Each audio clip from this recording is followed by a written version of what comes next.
అవును. వ్యాపారం పెడుతున్నాం కానీ మాకు లాభాలు రావట్లేదు, వాస్తవం. జనాలు రావటం లేదు మా అవును. దగ్గరికి, ఏం చేయాలి అని చెప్పి అంటూ ఉంటారు కదా. అవును. అలాంటి వాళ్ళు ఇక్కడికి రావచ్చు అంటారా? అలాంటి వారు వస్తున్నారు ఇప్పుడు. ఆహా! ఓకే. డైలీ మన దగ్గరికి అలాంటి వాళ్ళు ఫోన్‌లు చేసి మన అడ్రెస్ కనుక్కొని ఈడకొచ్చి, గురువుగారు మేము వచ్చేసి రియల్ ఎస్టేట్ వ్యాపారం చేస్తున్నాము. స్టాక్ మార్కెట్‌లో బిజినెస్‌లు చేస్తున్నాము. హ్మ్. ఇలాగ ఒక్కొక్కటి సమస్య ద్వారా ఇక్కడికి వస్తున్నారు. వాళ్ళకి నేను చెప్పేది ఒకటే. ఈ సృష్టిలో దైవశక్తి ఎంత ఇంపార్టెంటో, ధనశక్తి కూడా అంత ఇంపార్టెంటు. హ్మ్. ధనము ఉంటేనే బంధం ఉంటుంది. బంధం అనేది ఏర్పడాలన్నా ధనమే. స్నేహితులు ఏర్పడాలన్నా ధనమే. అవును. ఇలాగ ధనం లేనివాడు ఈ సొసైటీలో దేనికి కూడా ఎంత మంచివాడైనా కూడా దేనికి పనికి రావట్లేదు. వాడి దగ్గర మంచి బుద్ధి ఉన్నా, మంచి గుణం ఉన్నా కూడా వాడిలో చూసేది ఏందయ్యా అంటే ధనము.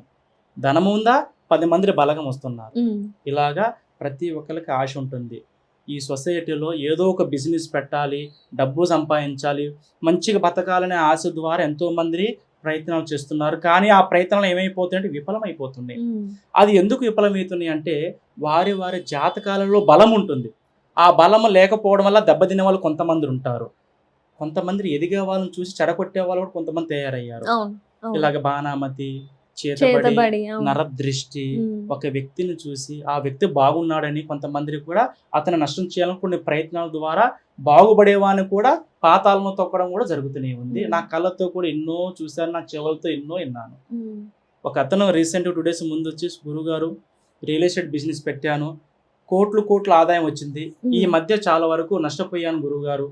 నాకు ఏం జరిగిందో నాకు మాత్రం మా తమ్ముడి మీద అనుమానం ఉంది. అతను చేసేది కూడా నా కళ్ళతో నేను చూశాను. హ్మ్. నా పేరు మీద చేతబడి చేశాడు. నేను నష్టపోవాలని అయ్యో! స్వయంగా అతను అన్నే నాతో చెప్పడం జరిగింది. హ్మ్. ఈ సొసైటీలో ఏమైపోయిందంటమ్మా, బాగుపడేవాళ్ళని చూస్తే నష్టం చేయాలనే వాళ్ళు చాలా మంది ఉన్నారు.